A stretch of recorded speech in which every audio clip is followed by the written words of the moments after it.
John McMullen from 97.3 ESPN.com with the latest on the NFL news and notes and the Eagles, who today back at the NovaCare Center. The coordinator spoke. We'll get into that in just a bit. But first, some NFL conversation with John here on the Sports Bash. Welcome, John. Pal, how are you?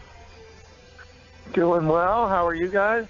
We're doing well, and a lot of news today around the NFL. I guess we'll start tonight with Cowboys and the Vikings, and there's going to be a huge missing piece on the sidelines for the Vikings tonight. They're going to be without their head coach, Mike Zimmer. Yeah, I don't know what more you can throw at the Vikings than this season. They evidently have peeved off the football gods, because I've never seen anything like it, starting with the injuries and now going through to the head coach, Mike Zimmer. This will be his third eye surgery for a detached retina, and there's fear that if he put it off and tried to coach the game tonight, there's fear he'd lose vision in his eye. So can't do that, and they'll be going in against the best team in football, of course, under those circumstances. So just another domino going the right way for the Dallas Cowboys and one going the wrong way for the Minnesota Vikings.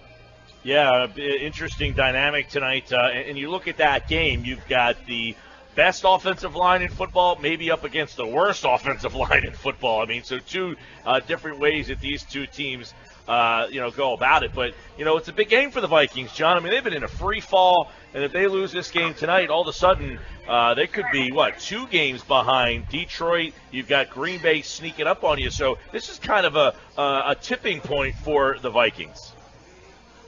Yeah, I think that point has already tipped. I don't see much of a chance for them. I mean, you mentioned that offensive line. On top of all the injuries we know about, the tackles, they're down. They've lost 4 tackles, which is astonishing.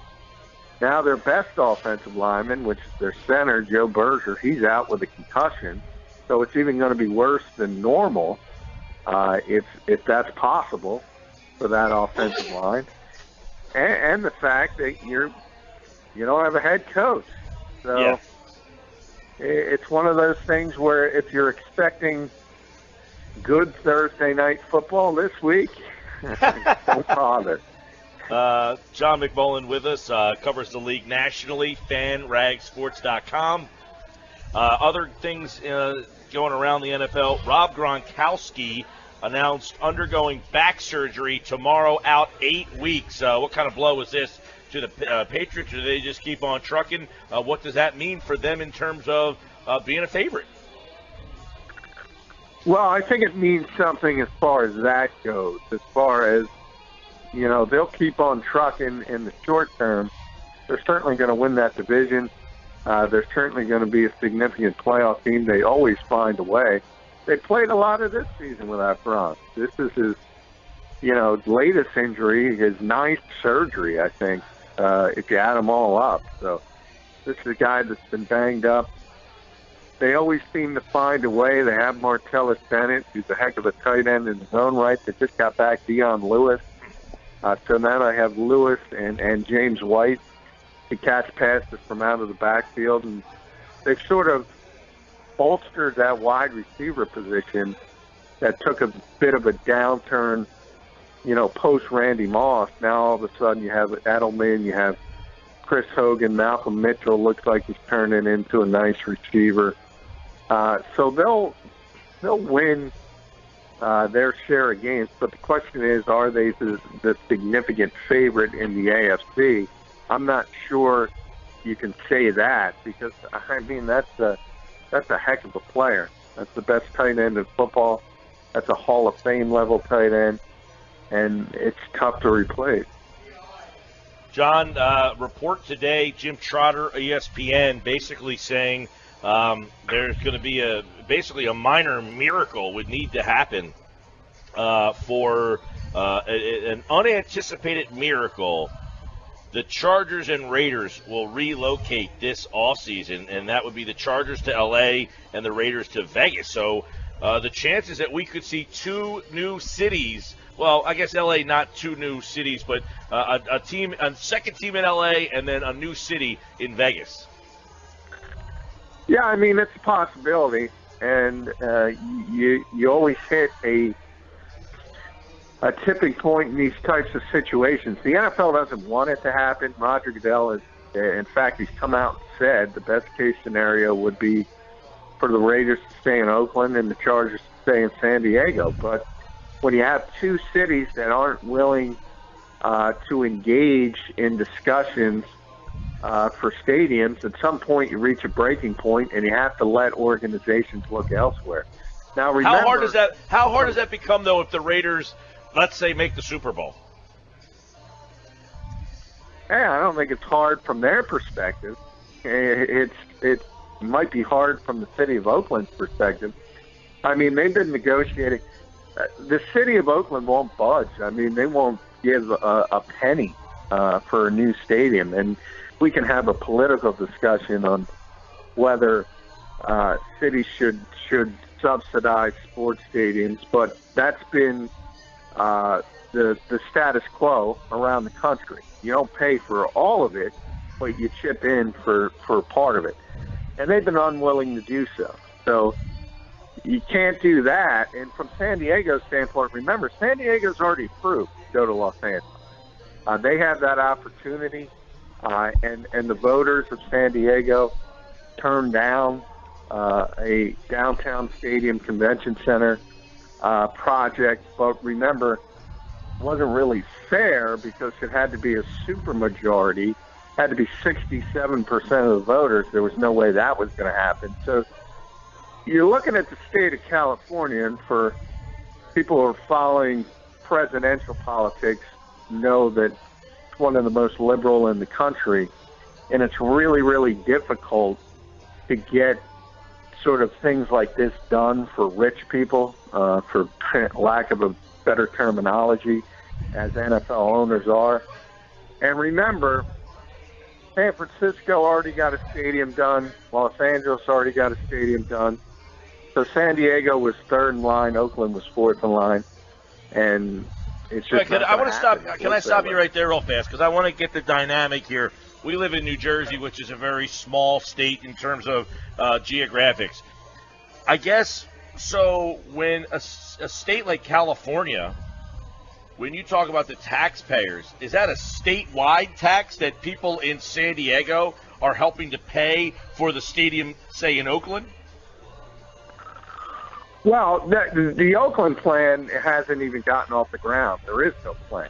From the San Diego plan, no, that was a local tax for San Diego visitors. Basically, tourism would have paid for that. So it just depends on each, how they frame it in each plan that they try to put forward.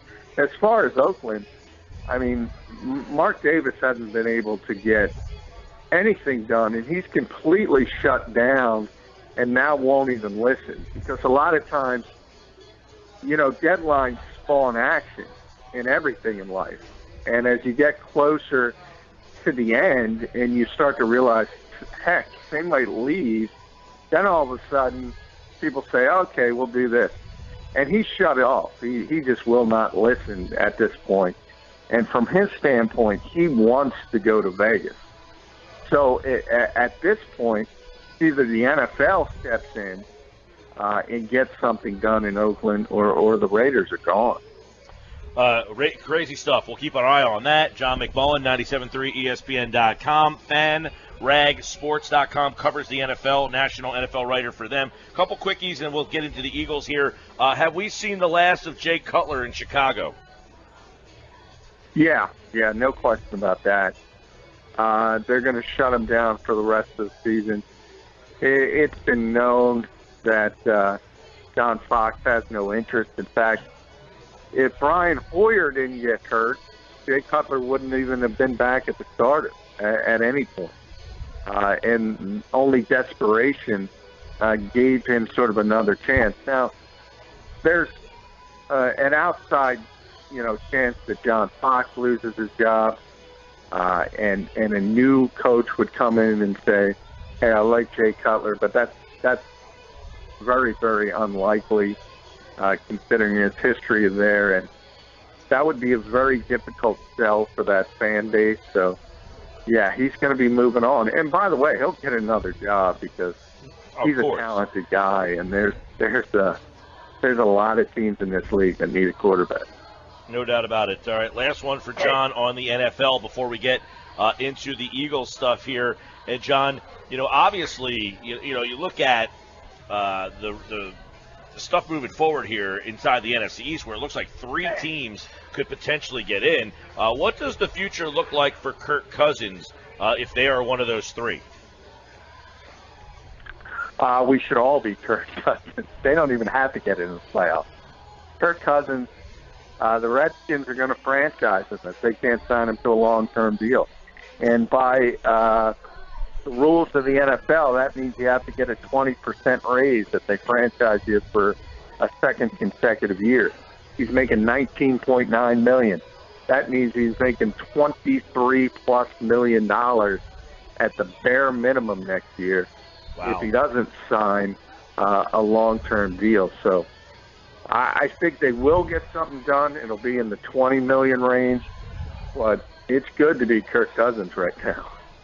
John McMullen with us, and we're talking football, and now Eagles football. And, John, you have a good article on the website right now on 97.3 ESPN.com about Jim Schwartz. Now, you and I have both stood in the Eagles locker rooms before, John, and stood and talked to defensive coordinators that had to answer. Billy Davis is one I think of, Juan Castillo, Steve Spagnuolo, guys who have had to basically face the firing squad after the game. Jim doesn't do it that way, but what did he have to say today about why it's not that way, and did he take accountability for how bad the Eagles played against the Packers?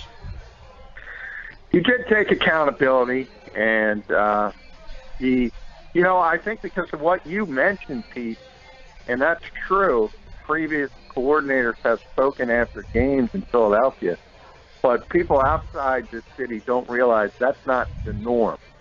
In most cities, coordinators do not speak after the game. So in a lot of ways, the Eagles have gone toward the NFL norm, and the coordinators are only required to speak once a week. Jim and Frank do on Thursdays, and he's just waiting for his time. And he mentioned that there needs to be one voice to the organization, and that one voice is Doug Pederson. He was taken aback when people asked if he was trying to avoid accountability. And, I never got that sense from Jim, and I think it is from the guys who've been around covering this team for a while are used to talking to coordinators after the game. But again, that's rare. That's not the norm for the rest of the league. First 6 games, the Eagles had 20 sacks. Last 5 games, they only have 6. You have been on this station. We have talked to you multiple times about how Jim Schwartz doesn't necessarily like to blitz, go heavy on the blitz at times. But the sack issue, how did he address that today? Well, he's not happy, and a lot of times sacks are overrated, and nobody knows that better than Jim. A lot of people, I continue to shake my head. People who don't think Fletcher Cox is having a good season because they don't think the sack numbers are where they should be. You watch him on individual plays, and he's dominating as much as he usually is. However, you do want to get to the quarterback. You do want to sack him. At times, it's especially when you're facing guys like Rodgers. It's difficult because not only do you have the quick release, you have the escapability, and then the fact that I think while we've centered on, what's wrong with Fletcher, what's wrong with Vinny Curry, I think the biggest disappointment on this defensive line, and it doesn't surprise me because he's playing out of position, is Connor Barwin. And you don't have a consistent edge presence on the right side. So all of that has come together. And then the coverage aspect of it. He doesn't trust his cornerbacks. He won't come out and say that, but that limits the blitzing aspect of it, because if you blitz, you're leaving guys like Jalen Mills and Nolan Carroll and Leotis McKelvin on an island, and you can't do that, especially against the receivers that the Eagles have been facing seemingly every week. I know that Frank Reich talked today as well, and one of Frank Reich's comments was about Nelson Aguilar. What did Frank Reich have to say about what the team was missing without Nelson Aguilar in the lineup on Monday night? Nothing. Of course, he seemed like he was at a loss for words. Yeah, well, I mean, hey, we all know this team is struggling to find playmakers. And unfortunately, as the offensive coordinator, you can't come out and say that. And you can't come out and say, look, we got to get better receivers. You got to deal with what hand you're dealt, and that's what Frank is trying to do. And it's gotten even worse because, hey, for all the criticism, and rightfully so, it's all fair, of Nelson Aguilar. You know, he's a first-round pick in this league, and then all of a sudden you're trying to replace him with Bryce Treggs, who was cut by the San Francisco 49ers, who, if it wasn't for the Cleveland Browns, would be the worst team in football. You're trying to deal with a practice squad player in Paul Turner. So this is what you're throwing out there. And Jordan Matthews is still dealing with the bulky ankle. It's difficult, and it's he is, like me, he's struggling for words because there's not much you can say. It's just that they're not good enough. And Frank can't go out there and say that. By the way, you know, with Frank Reich, the best comment from Frank came about the defensive side, explaining the Philadelphia Eagles' defensive struggles against Green Bay. He said it was like playing against Steph Curry, when Steph Curry's making everything. There's nothing you can do. And that's exactly what the Eagles face with Aaron Rodgers. I said it Monday on the show. There was nothing you could do. He was having one of those days. He was hitting windows that were absurd. And I think a lot of times fans don't tip their cap to the other team. That guy was off the charts. He was. He really was. You're right. He played a pretty good game here, or Monday night. It was one of the, and it seemed that he got the ball out of his hands a lot faster Monday night than he had really been doing all year. If you go back and watch some of his games, he just had, it kind of reminded me. Getting that out of his hands fast, and the drop in the bucket is the phrase, where he just, the first touchdown, just an unbelievable. But you remember the night where Favre played on Monday night, the night his father passed, and it was against the Raiders, I think. Mm-hmm. Yeah. It just seemed like he was like an outer body experience. He just played like on a completely another level that night. Rodgers just seemed like, hey, tonight's that night where you're just not stopping me. It doesn't matter what you throw at me here. John McMullen, 97.3 ESPN.com. I want to ask you about Malcolm Jenkins' comments because, I think this is where kind of the rubber hits the road, per se, where you got a veteran player saying, I'm not interested in a rebuild. That's Howie's job to put this thing together. You got that side of the locker room now kind of voicing their displeasure with Doug Pederson's comments. And take a listen to what Malcolm Jenkins had to say. This was yesterday in the locker room. Take a listen. I'm not here to rebuild. That's Howie's job. We're here to play and win. Everybody in this building has been paid and compensated, not to just occupy a seat, but to win. And so our mindset is that we're trying to win with the guys that we have here, the people we have in the building right now. We'll let the people upstairs, figure out if we're building or what we're doing from, past this time. So, John, obviously, they don't want to hear – he doesn't want to hear, and I'm sure there's other guys in that locker room. So Doug Pederson kind of opened up a can of worms. Yeah, I mean, that's one of the balances you have to have in the NFL because we always talk about there is no real rebuilding in the NFL because it's not like a Sixer scenario where you can gut a whole team. You have tremendous veterans, even in Cleveland, when you think about the Joe Thomases of the world, in the Joe Haydens of the world. How do you go up to them and say, you know what, we're not going to try to win games? You can't.